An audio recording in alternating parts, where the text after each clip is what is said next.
Bonjour à toutes et à tous. Merci d'être venus écouter ce petit exposé. Merci aux techniques de webinaire de rendre la chose possible pendant ce curieux et difficile contexte que nous traversons. Et donc, merci à la société Paltalk d'avoir organisé cette rencontre virtuelle. Je voudrais donc vous parler aujourd'hui de ce fameux implant Diva que j'affectionne particulièrement et je vous propose de vous exposer ceci en trois parties. Tout d'abord, nous visualiserons, si vous le voulez bien, trois petites vidéos. Une première est une animation illustrant le principe même du concept de l'implant Diva et deux cas cliniques réalisés par le fameux professeur Oded Nahlieli, qui est à l'initiative de ce contexte. Le premier cas clinique nous montrera un cas précis avec toutes les étapes, le step by step. Et le deuxième est une superbe fibroscopie intrasinusienne réalisée pendant la pose elle-même de l'implant et où l'on voit, comme si on était dans le sinus lui-même, ce qui peut se passer au niveau de la membrane de Schrader lorsqu'elle est décollée et surélevée par le sérum physiologique et lors de la greffe réalisée avec l'injection du TCP, du tricalcium phosphate, qui est sous forme liquide, visqueuse, comme nous le verrons tout à l'heure. Tout ceci pour comprendre très clairement le principe et le protocole opératoire de cet implant Diva. Bien sûr, il vous sera possible de revenir sur un point clinique précis de ce protocole si vous le souhaitez. Vous pourrez me poser des questions par écrit et je serai là en live, en toute fin d'exposé, pour y répondre avec plaisir. Donc, dans un premier temps, je vous donnerai les résultats de mon expérience clinique sur cet implant. Et enfin, nous discuterons bien sûr des avantages, inconvénients, des indications ou contre-indications de ce procédé par rapport aux autres techniques implantaires à notre disposition aujourd'hui pour pouvoir intervenir dans les secteurs maxillaires postérieurs au volume osseux résiduel atrophié. Donc, nous commencerons, si vous voulez bien, par ces trois petits films.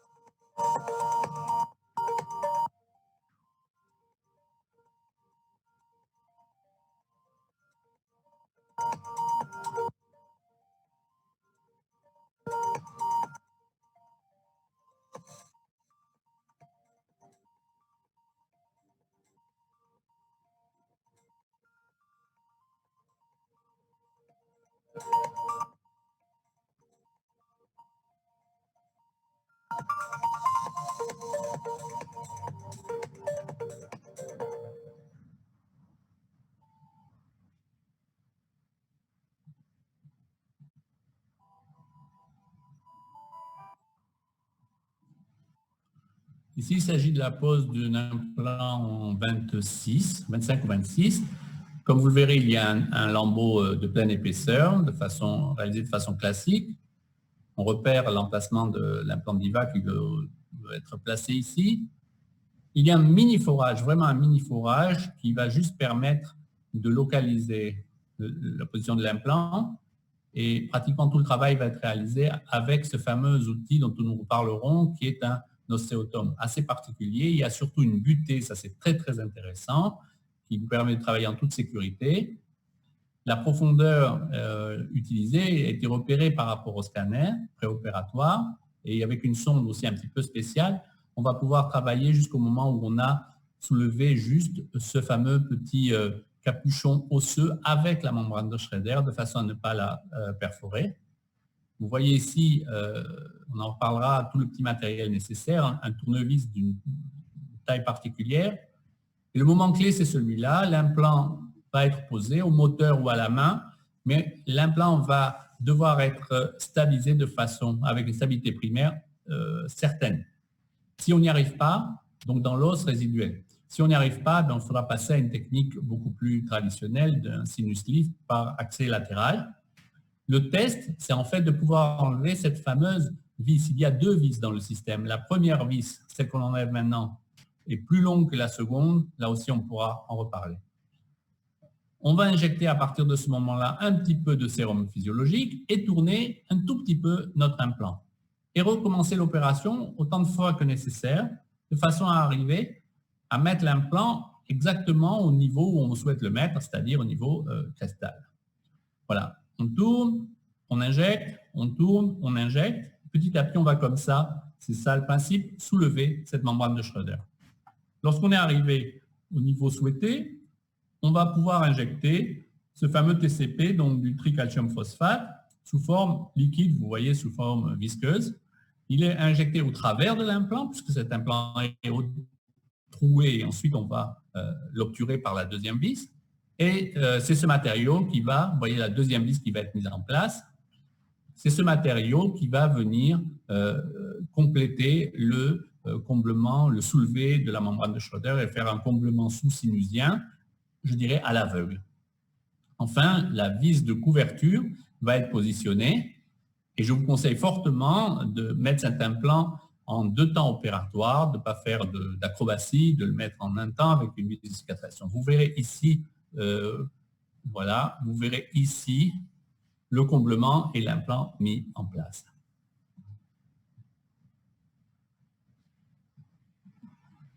Voilà enfin cette fibroscopie que je trouve superbe, vous allez le voir. On est à l'intérieur du sinus.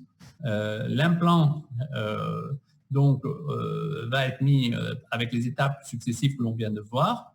Et ce qui est vraiment intéressant, c'est de voir cette membrane, comme si on était dans le sinus, voir cette membrane se soulever progressivement. Et on verra à la fin, je vais lancer la vidéo, on verra à la fin tout à fait, voilà. Vous allez voir, petit à petit, la membrane se soulève, sans bien sûr être déchirée, c'est tout l'objectif de l'opération. Et ensuite, l'implant fait donc un peu toit de tente. Et à la fin, vous verrez très nettement le moment où le produit de comblement est injecté et qui finalise le comblement sous-sinusien réalisé de façon aveugle. Voilà. Vous voyez, petit à petit, la membrane se soulève. Elle n'est pas déchirée. Et voilà. Vous voyez, c'est maintenant le TCP qui est injecté et qui finit de combler cet espace virtuel qu'on a créé grâce au sérum physiologique.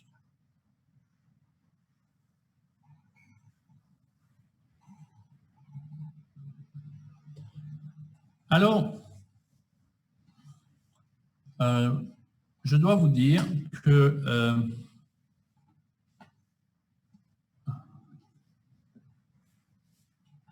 oui, pardon. Sachez que pour moi, cette idée m'avait séduit depuis longtemps. J'ai essayé de l'inclure à mon arsenal thérapeutique dès la sortie de ce que j'ai appelé les implants Diva First Generation, c'est-à-dire en fait non manufacturés par la société Paltop. C'est-à-dire à peu près depuis 2014 dans ma pratique quotidienne, personnelle, privée. Mais je ne vous cache pas que je n'ai pas eu un excellent feedback pour quelques cas cliniques que l'on a réalisés à cette époque-là. Et j'ai dû me résoudre à mettre cette technique et cet implant de côté, même si je croyais fortement au concept. Ainsi, vous voyez que pour cet implant, ce patient à qui il manquait donc une 17 et présentant un volume osseux résiduel insuffisant, la pose de cet implant Diva First Génération était tout à fait indiquée. Un implant standard, c'est-à-dire pas un implant court, un implant standard était impossible et sinon il fallait faire une intervention d'un soulevé de sinus par voie latérale conventionnelle. Donc c'est en 2014, j'ai placé cet implant et honnêtement, jusqu'à ce jour, il a très bien marché, cliniquement en tout cas, on a eu de très bons résultats. Mais si ça a fonctionné pour ce patient, cette patiente, où on a fait exactement la même opération, vous voyez en 26 et 27, 2 implants DIVA de l'époque ont été posés, et je dois vous dire que autant celui de 27 a tout à fait fonctionné, il est encore en place, mais j'ai perdu assez rapidement l'implant de 26 et j'ai dû secondairement faire un sinus conventionnel pour pouvoir mettre un implant standard pour pouvoir remplacer cette dent 26. Donc, je ne vous ne cache pas que tout ça m'avait un petit peu refroidi, comme on peut dire trivialement, et les choses en étaient restées là. Jusqu'à il y a quelques années. Quelques années plus tard, j'ai été approché donc par la société Paltop et extrêmement séduit par leur gamme de produits et essentiellement par la qualité, la précision et surtout la propreté de leur fabrication pour leurs implants en général et pour l'implant DIVA, dont ils avaient en quelque sorte repris le brevet et la fabrication. Donc, je me suis laissé tenter, d'autant que, outre la qualité de l'état de surface, ils étaient allés au bout du concept avec une présentation très aboutie et ergonomique. L'implant DIVA se présente aujourd'hui sous forme d'un véritable petit coffret, comme vous le voyez ici, avec, vous trouverez tout ce qui vous est nécessaire pour la pose de cet implant. Vous trouverez bien sûr l'implant lui-même, mais également le tournevis particulier, puisque les 2 petites vis à mettre et à enlever et à remettre ont un diamètre qui n'est pas standard. Vous trouverez des seringues, des canules et la dose adéquate et suffisante pour faire la greffe pour chaque implant DIVA que vous poserez. Donc, tout est pratique, vous aurez tout dans un seul coffret et surtout, vous retrouverez commercialisé par donc, la société Paltop, si vous le voulez, ce fameux ostéotome que l'on aime énormément, et cet ostéotome qu'on a vu dans le petit film, avec la butée réglable, qui est très très sécurisante, et aussi, on le voit peut-être mieux sur cette image, vous voyez, il y a 2 espèces de petites poignées, de petites aides à l'appréhension, et grâce à ces petites ailettes, vous arriverez dans pratiquement tous les cas à soulever ce petit bouchon osseux qui va permettre avec ce bouchon osseux de soulever la membrane sans la déchirer, et ceci à la main, en forçant avec votre main, parce que cette petite ailette vous donne une très bonne préhension, et vraiment 9 fois sur 10, ça évitera d'utiliser le fameux petit maillet que tous les patients à qui on a fait des techniques de Summers, c'est pas douloureux, mais c'est sans doute très très sensible, ils s'en souviennent des années après. Là, il n'y a pas besoin d'utiliser le maillet, ça se fait de façon manuelle. Alors, donc, c'est ce que je voudrais vous montrer aujourd'hui. C'est le fruit de cette expérience clinique sur des implants DIVA NextGen, ceux manufacturés par la société Paltop. Ça représente des implants qui ont été posés en 2019, entre février et décembre 2019, environ sur 10 mois, on va dire même sur une année, 10 mois. Et ça représente donc 34 implants sur une vingtaine de patients, 19 patients exactement, peu importe, l'âge n'est pas très très important, pas très significatif, et ils ont tous été contrôlés de façon bien sûr clinique et validés à ce jour cliniquement, et avec des contrôles pré- et post-opératoires tant en 2 et 3 dimensions, donc des panoramiques et des CBCT, des Cronbin CT suivant votre appellation. Le plus important, c'est que contrairement aux tout premiers implants avec ce concept DIVA que j'avais pu essayer en 2014, c'est que sur cette série d'implants-là, j'ai eu 100% de succès et c'est ce qui m'a encouragé, ce qui m'encourage à continuer et qui m'a donné envie de vous en parler aujourd'hui. Alors, voyons cette série clinique. Je vais essayer de passer assez rapidement, pas être trop rébarbatif, mais on va essayer de voir pratiquement tous les 19 patients dont je vous ai parlé, je crois même tous, avec, si je peux, à chaque fois des panneaux pré- et post-opératoires et des combines pré- et post-opératoires. Commençons par ce cas, il m'intéresse parce qu'en fait, pour moi, c'est le cas typique de l'indication d'un DIVA. En effet, on se retrouve là chez un patient qui a une bouche impeccable, à qui il manque une première molaire, et on en a tous plein nos cabinets de ce genre de patients.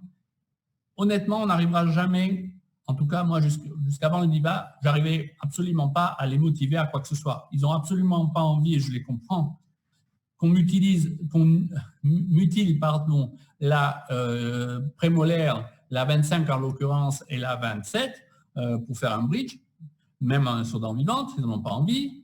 Ils n'ont pas envie d'un vrai protocole de sinus lift par voie latérale avec tout ce que ça comporte de risques, de douleurs,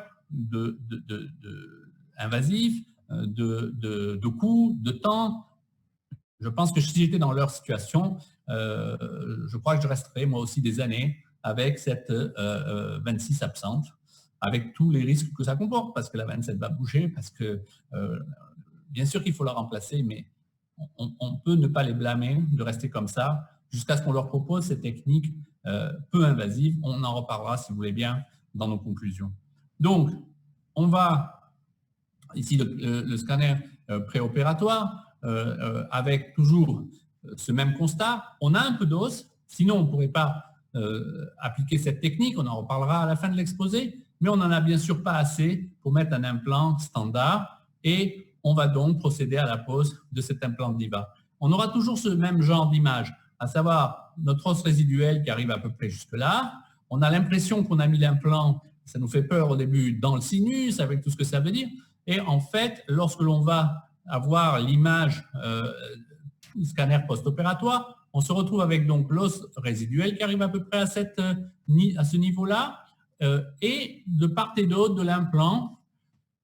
Bon, l'image n'est pas très précise, on en aura de meilleures dans la suite, je vous rassure, mais enfin, l'impression d'avoir ce comblement-là. Alors, tout de suite, une remarque. Lorsqu'on voit la dent contralatérale, je reviens sur la panoramique si vous voulez, voilà.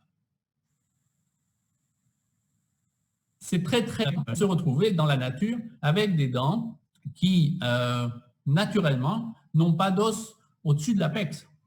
Alors, souvent on entend cette remarque par rapport à cet implant, oui, mais on ne va pas faire un comblement complet, important, volumineux, etc. etc. Est-il nécessaire? Puisque on est tous d'accord que les dents, j'arrive pas à bouger ma souris, voilà, dans la nature, on la trouve souvent ceci, un peu d'os ici, un peu d'os ici, et toute cette partie est intrasinusienne et la dent fonctionne très très bien. Et c'est à peu près ce que l'on va obtenir avec l'implant DIVA. Dans quelques cas, on aura mieux. Vous verrez, il y a beaucoup de cas que je vous montrerai où on a obtenu de l'os même au-delà de l'apex. Mais finalement, est-ce si nécessaire? Alors, encore un cas du même ordre où on a ici une dent unitaire. Pareil, d'accord, la 27 était dévitalisée. Peut-être que ça aurait peut-être encouragé le patient à faire un bridge plus facilement de 25 à 27, mais la 25 était vitale, il n'a peut-être pas envie d'un bridge, il n'a pas envie d'un sinus classique. Donc là encore, on le convaincra plus facilement de faire un implant DIVA. Voilà l'image avec le panneau post-opératoire, et toujours cette image avec l'os résiduel qui arrive à peu près à moitié de l'implant et la partie apicale qui a l'air d'être, entre guillemets, au-delà du sinus, de l'os résiduel du sinus. Et voici le scanner que l'on va obtenir avec sans doute un appui bicortical que l'on aime assez. Je vous conseille d'ailleurs, quand vous placerez ces implants DIVA, de les placer plutôt en palatin qu'en vestibulaire, de façon à avoir cette paroi palatine qui va aider à une tenue, à une fixité primaire que l'on recherche. Dans le cas d'Iris, le plan de traitement était le suivant. J'ai du mal avec ma souris, voilà. Le plan de traitement était le suivant, on ne va pas garder bien sûr cette 26 et en 24 et 25, 2 implants seront posés. En 24, un implant standard pourra être posé et en 25, ce sera un implant DIVA que l'on va voir tout de suite. Donc, là encore, nous avons le CBCT préopératoire, on a de l'os, mais on n'en a pas assez et on se retrouve avec donc 2 implants, un implant standard ici, un DIVA ici, et sans doute, voilà l'image, encore une fois pas très bonne, je m'en excuse, on en aura de plus net un peu plus loin je crois, mais on a toujours notre os avec ce comblement de part et d'autre, rarement au-dessus. Chez Geneviève, le plan de traitement concernait 14 avec un implant standard et 17, là aussi vous voyez on a de l'os mais pas assez. Il faut faire un comblement classique, un comblement sous-sinusien classique, ou alors utiliser cette technique et cet implant DIVA. Voici encore une fois le scanner et la hauteur préopératoire. Voici les 2 implants, un standard et un implant DIVA. Vous voyez ici l'image du comblement qui est venu un petit peu derrière et au scanner, on aura à peu près toujours ce même genre d'image, c'est-à-dire encore une fois, un petit peu d'os initial, on verra combien il faut avoir d'os pour pouvoir que cet implant DIVA soit indiqué, mais en tout cas, il en faut un minimum, sinon encore une fois, il ne tiendra pas et on ne pourra pas le faire. Donc, en dessous d'une certaine hauteur, il faudra penser à une technique beaucoup plus conventionnelle de sinus lift, par voie latérale. Et ici, par contre, à condition que je maîtrise ma souris, c'est pas facile. Ici, nous avons toute la zone qui a été soulevée, comblée. Alors, je ne dirais pas que le comblement sera comme ça, je ne me fais pas d'illusions. Ce sera intéressant, mais je n'ai pas ce recul-là. Je chercherai à l'avoir, de faire des scanners dans 2, 3, 4 ans post-opératoire, parce que là, il faudra sans doute, on peut très bien imaginer que cet os floconneux que l'on a ici, ce comblement qui n'en est pas un, va se tasser. Mais encore une fois, s'il nous en reste un petit peu de part et d'autre, voire un peu au-dessus, mais ce n'est pas obligatoire, nous serons entièrement satisfaits. Voilà le cas maintenant de Rachel. En 16 et 17, étaient prévus donc 2 implants DIVA.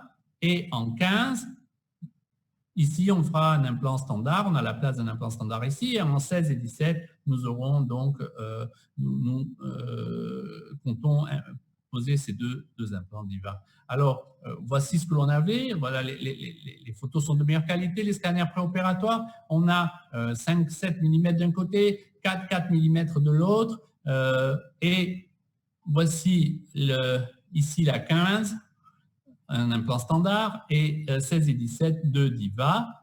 Et voici donc les scanners post-opératoires avec toujours ces images classiques. Hein, un implant qui fait un peu toit de tente, il n'est pas dans le sinus, on est d'accord, et un peu d'os d'un côté de l'autre. L'os résiduel, il est juste ici. C'est pareil, l'os résiduel, il s'arrête là.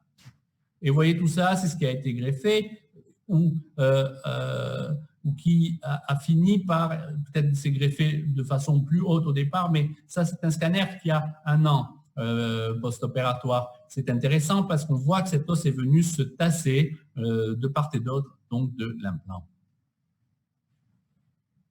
Ici, chez Myriam, le plan de traitement a été le suivant. Vous voyez, il y a une extraction en 25 et 27. Et honnêtement, même en post-extractionnel différé, je n'avais pas assez d'os en 25 et 27 pour envisager une stabilité primaire, réelle de l'implant. On n'aurait pas pu faire, en clair, de DIVA. On le voit peut-être mieux ici, c'est plus agrandi. Ici et ici, si j'avais voulu mettre 2 DIVA, je n'aurais pas pu les stabiliser. Je suis venu donc en placer un en 26 et un en 28. Et le bridge qui a été réalisé par ma consoeur, le Dr Maman, a été réalisé avec une 25 en extension et 26, 27 et 28 pour tenir le bridge.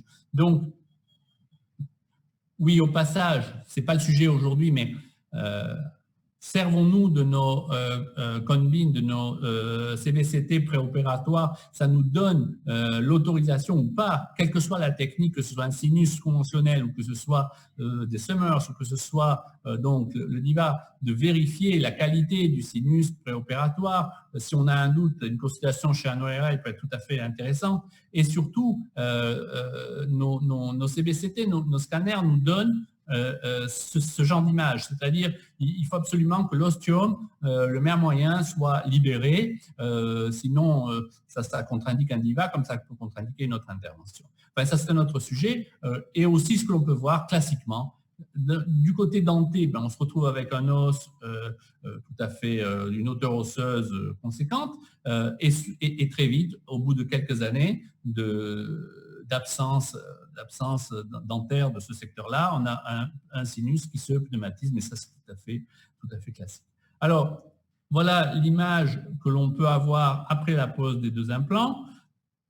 Donc, un implant en 26, on fera une extension sur 25, une dent pontique sur 27, et là où on avait encore un peu d'os, on va dire en 28, on a mis un deuxième DIVA, et voilà les hauteurs osseuses que l'on avait un peu plus d'os ici, je m'excuse, je suis allé un peu vite, un petit peu plus d'os en 26, et un peu plus d'os, excusez-moi, en 28, un peu moins en 26, mais encore 3 mm 5, on en reparlera, c'est sans doute suffisant. Ce qui est peut-être plus important que la hauteur, c'est la qualité de l'autre os, mais en tout cas, ça suffit pour pouvoir réaliser cette intervention. Et voilà le genre d'image tout à fait classique que l'on obtient. L'os résiduel et le soulevé de cette membrane avec, vous voyez, le trou de l'implant DIVA qui permet, alors suivant comment on l'a placé, on aura ce genre d'image ou le trou sur le côté, peu importe, mais c'est lui qui permet en aveugle ce comblement sous-sinusien, on peut l'appeler comme ça, même si, encore une fois, il est souvent minime, mais on a-t-on besoin de grosses masses de greffons au-dessus de l'implant? Sans doute. Le cas de Ginette, très classique, elle a fracturé une vis dans cet implant, elle est venue nous voir, et ma foi, il n'y a pas trop d'autres solutions.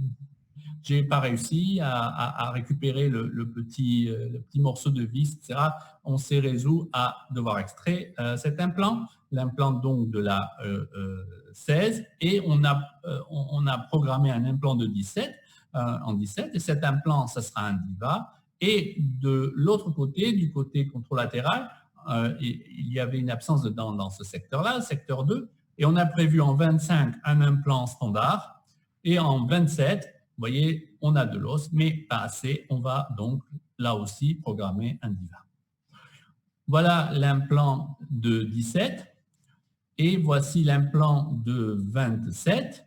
Celui-là est standard, et celui-là, c'était celui qu'elle avait. Et on avait programmé un petit bridge entre ces 2 piliers dès que l'implant donc de 17 sera cicatrisé. Une remarque, vous avez vu, faire attention à ça. Parfois, on revisse mal la vis de couverture.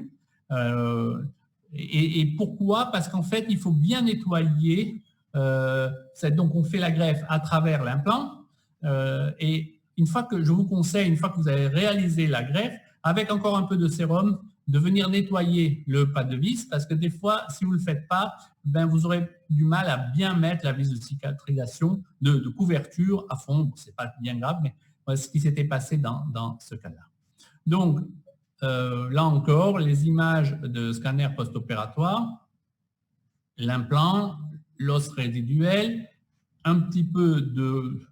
c'est pas encore de l'os, mais de comblement de part et d'autre, avec éventuellement un petit peu au départ de l'os au-dessus, mais sans doute ça ne restera pas dans le temps, mais ce n'est pas très important.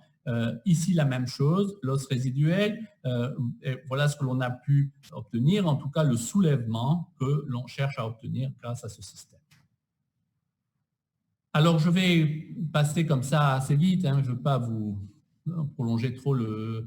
Mais enfin bon, c'est intéressant pour voir des différentes indications. Chez Eli, à la fois le secteur 1 et le secteur 2 ont été réhabilités. Le secteur 1, on va garder la 15 avec un implant standard et en 16-17, on va mettre 2 implants DIVA. Et en secteur 2, cette dent, bien sûr, on ne va pas la conserver.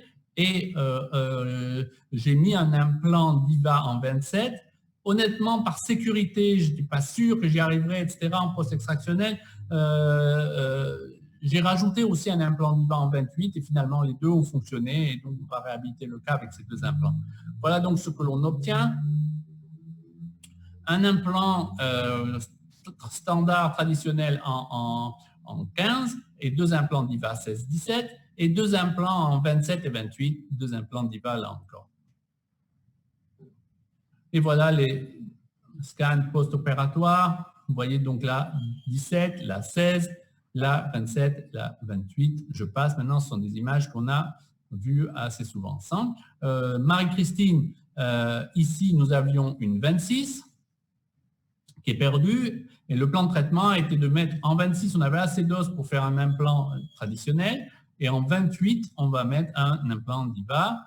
Voilà la panoramique post-opératoire. Et voilà, encore une fois, toujours le même style d'image que l'on peut avoir au scan post-op, avec ce soulevé, ce comblement sur les côtés, l'os résiduel et seulement ici. Alors René-Marie, ce qui était intéressant ici, c'est que on va mettre des implants traditionnels là, au fond, c'est-à-dire en 17, mais en 16, pas assez d'os, et là on va mettre un implant DIVA. Juste une petite remarque. Regardez la périimplantite aussi qu'elle avait en secteur 3, qui a été traitée. Je l'ai traitée en même temps que la pose de ces différents implants. Et ma foi, le résultat, vous voyez, était cliniquement et radiologiquement satisfaisant. Ça fait toujours plaisir que ce n'est pas toujours le cas. Vous en conviendrez, on n'obtient pas toujours ce genre de résultat. Alors, ça fait plaisir à voir. Voilà le scanner préopératoire. Encore une fois, voilà l'implant donc DIVA ici en 16, en 17. C'est un implant standard, des implants standards dans le secteur 4. Et vous voyez la petite périimplantite, ma foi, nous semble stabilisée, en tout cas pour l'instant, toujours à surveiller. Bien sûr.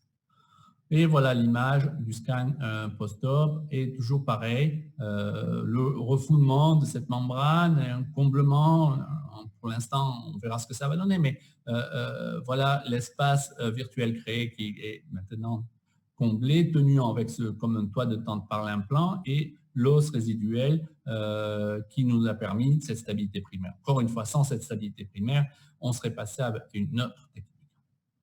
Le cas de Sandrine, là, ça commence à être intéressant parce qu'on commence à prendre confiance peut-être. Voyons de quand ça date. Oui, de septembre. Donc, plusieurs mois après le début de la reprise de notre activité avec ces implants DIVA. Ici, on en a mis 4, vous voyez, simultanément. Ça peut tout à fait se faire parce que du secteur 1 comme le secteur 2, on avait très peu d'os, mais on en avait assez pour placer donc 4 implants. Il a été, je crois, aussi placé des implants en bas. Oui, c'est ça. Donc, la même chose pour Edwige, 3 implants DIVA en 16, 17, 27. Donc 16, 17, 27 ont été posés dans la même séance et c'est tout à fait bien sûr faisable. On ne voit pas pourquoi on n'en placerait qu'un seul. Maintenant, on a un certain recul avec ça. Et toujours le même genre d'image. Dans le cas de Patricia, c'est assez intéressant car le plan de traitement, on a sectionné ici, on a, je crois, pu garder la 24 et en post-extractionnel immédiat avec ces très grosses lésions ici en 25. Ici, j'ai mis un implant standard, mais avec une régénération osseuse guidée, enfin un comblement très important de la lésion que l'on avait en 24. Et cette dent bien sûr a été extraite. Et en 26, là, par contre, en post-extractionnel immédiat, ça peut aussi se faire avec du DIVA. On a placé un implant DIVA. Voilà ce que l'on a fait, donc en 24, l'implant et son comblement, et en 26, le DIVA avec son comblement lui aussi. Alors, il y a des cas, et c'est intéressant, comme celui de Nicole, où plusieurs implants vont être posés pour réhabiliter tout ce maxillaire.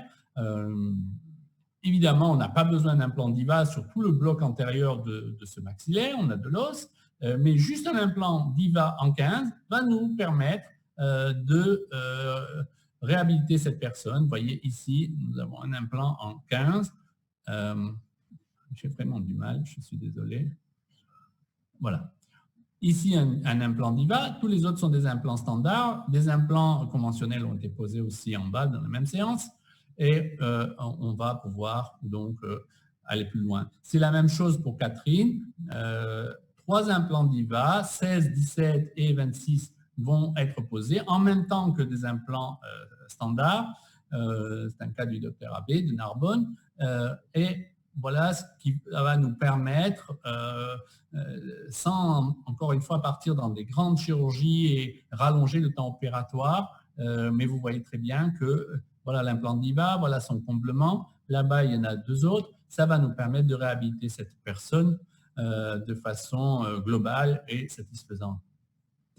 Alors, le cas de Josette m'intéressait beaucoup, car regardez, cette personne a été traitée par un praticien et très bien traité, où il avait mis des implants mandibulaires et fait donc des couronnes à la mandibule. Et en haut, il n'avait pas pu mettre plus, et c'était déjà, je trouve, osé et vraiment très bien réalisé, que 4 implants et faire une reconstruction, une réhabilitation semi-mobile, un appareil clippé sur des locators. Parfait. Mais elle est venue nous voir en nous disant que bon, ben, le bas, très bien, mais c'était tellement bien en bas qu'elle voulait la même chose en haut. Elle voulait du fixe en haut. Et du fixe en haut, et c'est ce qui y avait déjà été proposé et qu'elle n'avait pas voulu à l'époque, ça voulait dire faire des comblements tout à fait traditionnels, des sinus lifts à droite et à gauche, donc des choses un peu périlleuses, lourdes, longues, peut-être risquées, coûteuses. Elle ne voulait pas. Et en même temps, elle aurait bien aimé avoir le même confort qu'elle avait sur le bas. Alors, voilà ce qui a pu lui être proposé, c'est-à-dire 2 implants en 27 et 17, c'est presque 28 et 18, c'est ce que j'ai essayé de faire. Regardez, encore une fois, je n'ai pas bien vissé ma vis de couverture, je pense que c'est parce que je n'ai pas été assez vigilant, pas assez nettoyé une fois que le comblement que vous voyez ici a été réalisé. En tout cas, grâce à 2, je dirais, petits DIVA, sans sinus lift, ben, cette personne va pouvoir basculer du monde du semi-mobile au monde du fixe et je comprends, sa satisfaction est la nôtre. Enfin, pratiquement pour finir, je vous rassure, le cas de Michel est assez sympathique car c'est une personne, vous voyez, de 79 ans, bon, ce n'est pas le problème, et je l'avais opéré il y a 17 ans. 17 ans auparavant, ça ne me rajeunit pas, mais c'est vrai, j'avais fait ces 3 implants ici, un plan classique et un petit bridge. Je n'avais pas de ces nouvelles, je pense que ça vous arrive aussi très souvent, quand tout va bien, ben, plus de nouvelles. Et quand elle me rappelle, j'étais sûr qu'elle allait m'appeler pour me dire, ben, j'ai un problème, ou il y a quelque chose, quoi, etc. Elle me dit, non, docteur, ce bridge dans le secteur 4, enfin, en bas à droite, tout m'avait fait, je suis ravi, tout va bien, très bien. Et d'ailleurs, j'en suis tellement ravi que maintenant, c'est les autres secteurs qui ne vont pas. Et il faut que je vienne vous voir parce que ailleurs, tout bouge, ça ne va pas du tout. Et il est hors de question, malgré mon âge, je ne veux absolument pas d'appareil, etc. Et si vous pouvez me faire la même chose qu'en bas à droite. Oui, sauf que, vous voyez tout de suite, les secteurs 1, les secteurs 2, bon, le secteur 3, c'était traditionnel, mais pas assez d'os et il aurait fallu passer par, encore une fois, des techniques de comblement sous-sinusien à son âge, et puis voilà. Alors, on est parti sur une 12aine d'implants et on a pu, avec un DIVA ici, vous voyez son comblement, mais un DIVA ici, 3 implants standards ici, un implant standard ici et 3 DIVA ici, et puis des implants standards en bas, on a pu la réhabilité avec donc les 4 secteurs en prothèse fixe et elle est tout à fait ravie. C'est le docteur Abbé de Narbonne qui a fait les réalisations prothétiques. Maintenant, outre la petite histoire, l'anecdote, mais ce qui est intéressant, je pense, à remarquer dans ce cas, et c'est assez classique, c'est qu'à chaque fois que l'on va faire des divas un à côté de l'autre, pas des divas unitaires comme je vous ai montré ou comme dans le cas, par exemple, du secteur 1, eh bien, on va se retrouver très souvent avec une image de comblement, le même image qu'un comblement sous-sinusien classique. Parce qu'en fait, la membrane est soulevée, l'un soulève, le soulèvement que l'on réalise avec un diva est amplifié par celui d'à côté, et on se retrouve avec ce genre d'image. Et donc, vous voyez, sur le scanner, on va avoir voilà, ce genre d'image qui nous rassure, qui nous fait plaisir, où on a de l'os de part et d'autre de l'implant, mais aussi comme celle qu'on est habitué d'avoir lorsqu'on fait des vrais comblements sous-sinusiens. Mais regardez, de l'autre côté, là où on n'en a mis qu'un, on va retrouver un comblement d'un côté de l'autre, mais pas au-dessus. Mais enfin, bon, c'était un petit peu pour la petite histoire. Et d'ailleurs, sachez que parfois, vous aurez la chance, ça nous rassure, ça nous fait plaisir, même sur des cas unitaires comme pour cette 25, vous voyez, le cas de Régine, eh bien, on va mettre un implant ici, c'est encore une fois tout à fait indiqué parce que c'est une unitaire, ça nous évite de mutiler la 24 et de faire un vrai comblement sous-sinusien. Et on se retrouve avec des images, encore une fois, qui vont nous faire plaisir, où on a cette image de soulevé et de comblement au-dessus du sinus. Voilà ce qui est objectivé ici par ce scanner, avec l'os résiduel comme toujours, le comblement de part et d'autre et même au-dessus. Mais je suis même persuadé que si on faisait des contrôles, quand on en fera des contrôles au scanner dans plusieurs années du même cas, peut-être que ce comblement se sera tassé. Enfin, on l'a, soyons contents. Et d'ailleurs, voilà, vous avez ici l'image clinique de la réalisation de la, je crois, de la provisoire de cette 25. Voici. Et donc, une cicatrisation. Bon, enfin, ça, c'est du classique, ce n'est pas le sujet d'aujourd'hui.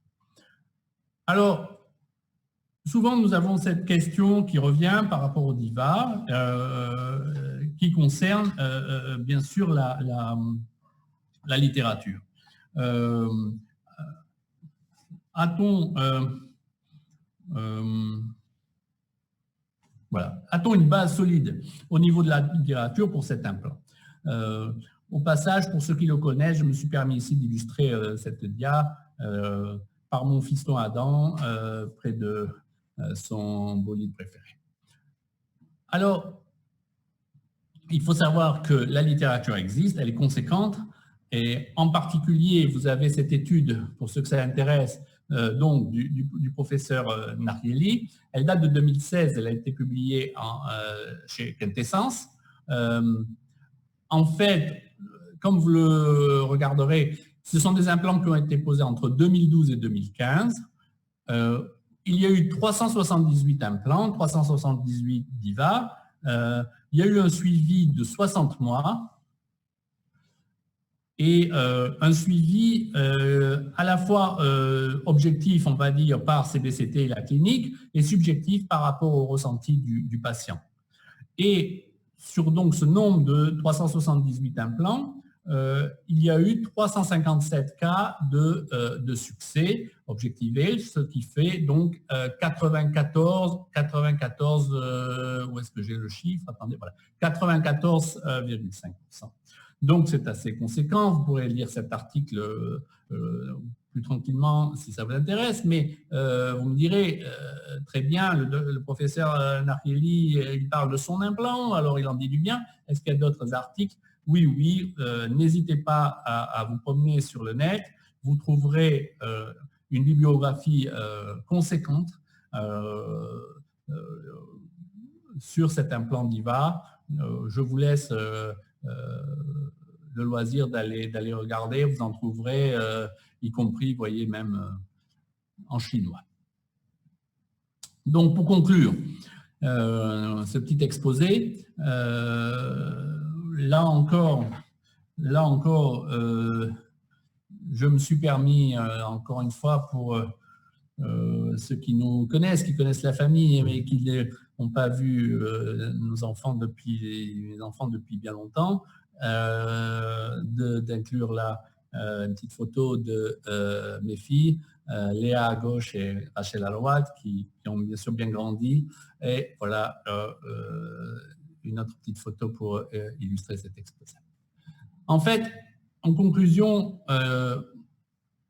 j'en ai parlé tout au long de cet exposé, vous le comprendrez. Et nous avons une thérapeutique qui est quand même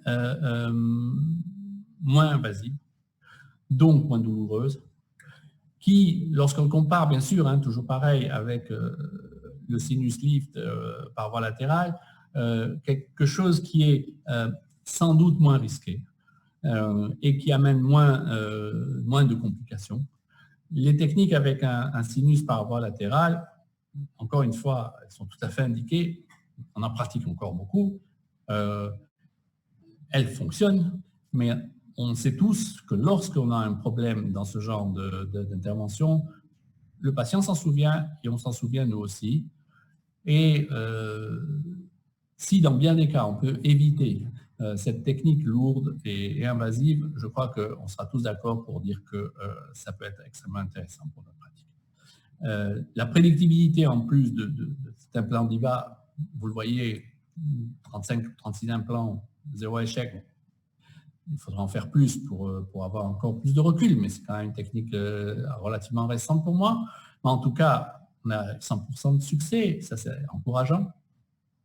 Et deux choses, bien sûr qu'elle nous fait gagner du temps, et gagner du temps aux patients, c'est-à-dire que la technique, une fois maîtrisée, est quand même plus rapide qu'un vrai sinus lift, entre guillemets, par voie ouverte, en technique non aveugle.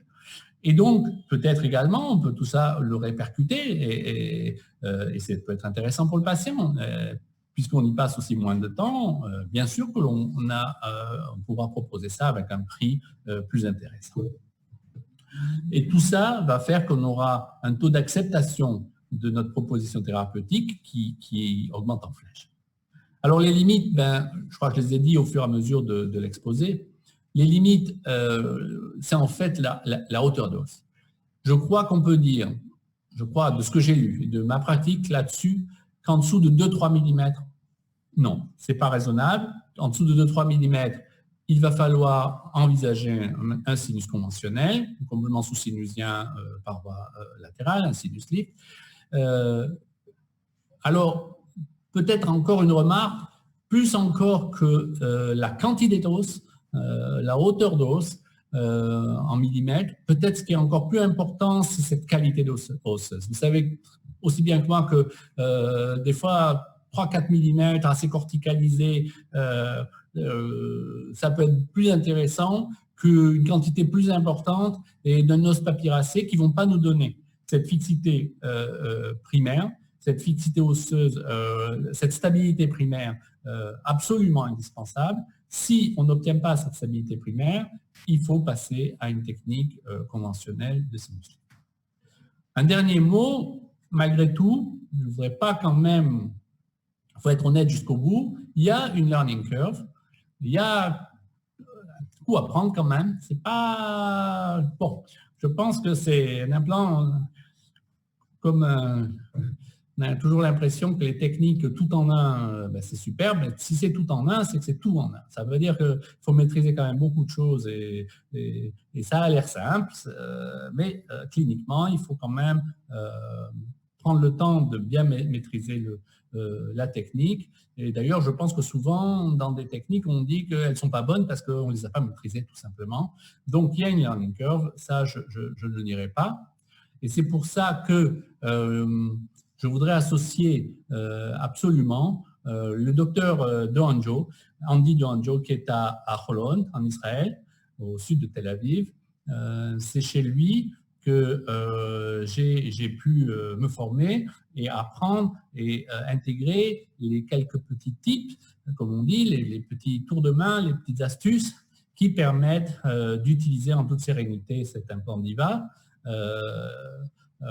et de raccourcir cette fameuse learning curve et d'avoir des succès, une prédictibilité comme ça dès le départ de cette utilisation.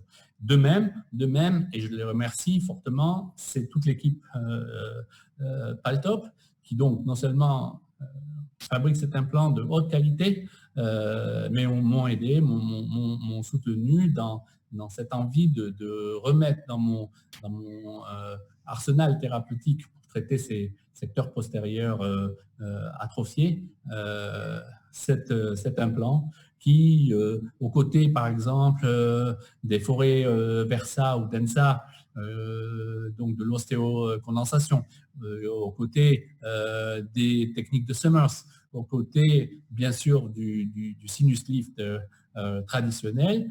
Tout ça, il faut panacher nos techniques et ça nous permet, dans bien des cas, de trouver une solution adaptée au désir du patient. Voilà, merci beaucoup. Je vous remercie tout le monde pour votre attention et je pense qu'on va, s'il y en a, passer aux questions. Merci à vous.